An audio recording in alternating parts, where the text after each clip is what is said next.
Tariffs will make our country rich. But won't they raise prices? Properly used. No, well, I didn't have any inflation, and I had massive tariffs on a lot of things. Tariffs, properly used, which we will do, and being reciprocal with other nations, but it'll make our country rich. I love that. Reciprocity, make our country rich, spot on. But we'll get to hear from Taylor Riggs, co-host of The Big Money Show. It's right here on Fabulous Fox Business, by the by. My great friend Steve Forbes, Forbes Media Chairman and Editor-in-Chief, and Breitbart's John Carney, the co-editor of the fabulous Breitbart Business Digest Daily, a must-read.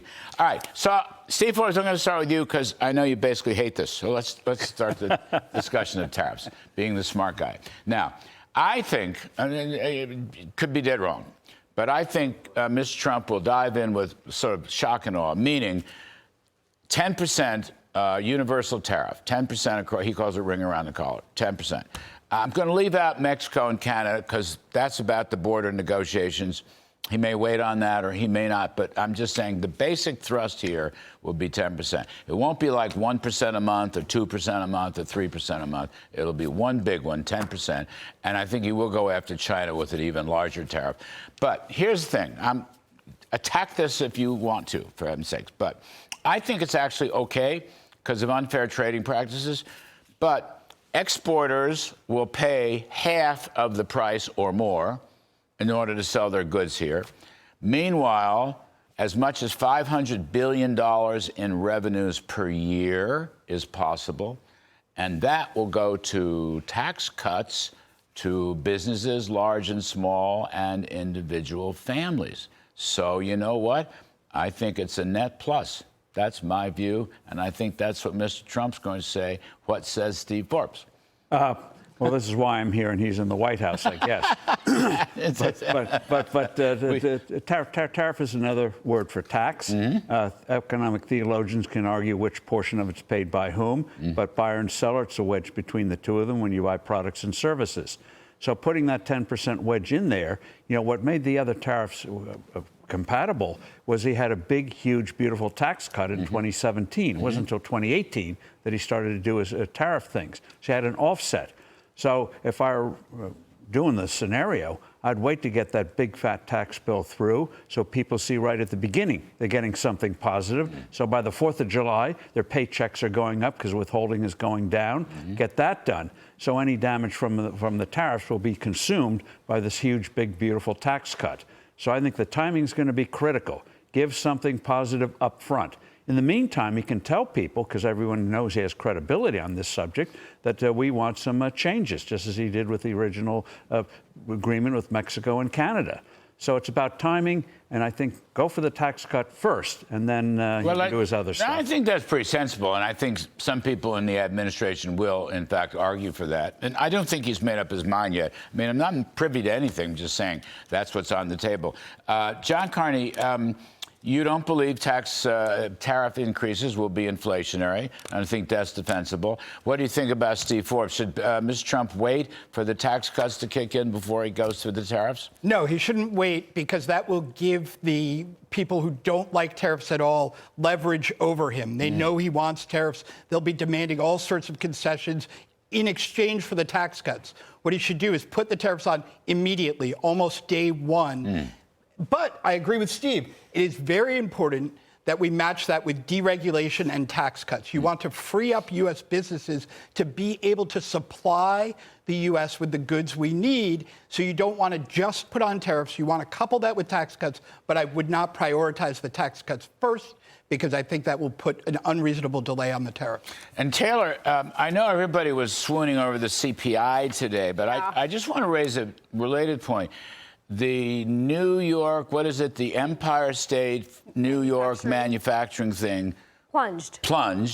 And I think industrial production, which has been plunging, manufacturing has been in a slump. We really need the 15% corporate tax, I think, on domestic produced goods, along with his other package, which extends tax cuts, but also adds some new wrinkles on tax cuts. Yeah, I think if you're a small business owner right now, and I am also in favor of moving quickly on tax cuts, let's get wonky for a minute. And if I want to buy new equipment and I want to know if I have to capitalize or expense that, I want to know. I don't want to have to wait to make that investment decision until next September when they decide to get the tax bill through. I want it now so that we get the economy working and you get it in the system. And then, as you've mentioned, it shows up in the numbers by the time the midterms roll around. Yep. If I'm a small business owner, I want to know that my corporate tax rate may go down to 15%. That allows me to maybe hire a couple extra people, and I can do it now. I don't have to wait till the fall. All of those things, I think, give a sense of urgency. And one thing they should talk about is reducing the capital gains tax. Yes, the Democrats will attack them, big deal. But the nice thing about that is instant revenue for the government. We have to work on want that. That's not, we're going to have to socialize that because you're right. I agree. I mean, I always agree on the cap gains thing. Let's see, push it back to about 15%. Yes. Like the corporate tax. Sure. Yeah, and you move closer to a flat tax. 15. But I think you're 100% right. John Carney, the market was up 700 points today. Bond rates fell a little bit. A fabulous CPI number. The problem is, I do like to look at the actual facts rather than the Wall Street gossip. And I know it's not 9% inflation anymore, but when I look at the 12-month change, all items 2.9. Help me out on this. The Fed's target is 2. Right. They're at 2.9. Then taking out food and energy, which is stupid, but taking that out for the so-called core, that thing's 3.2 for the last 12 months.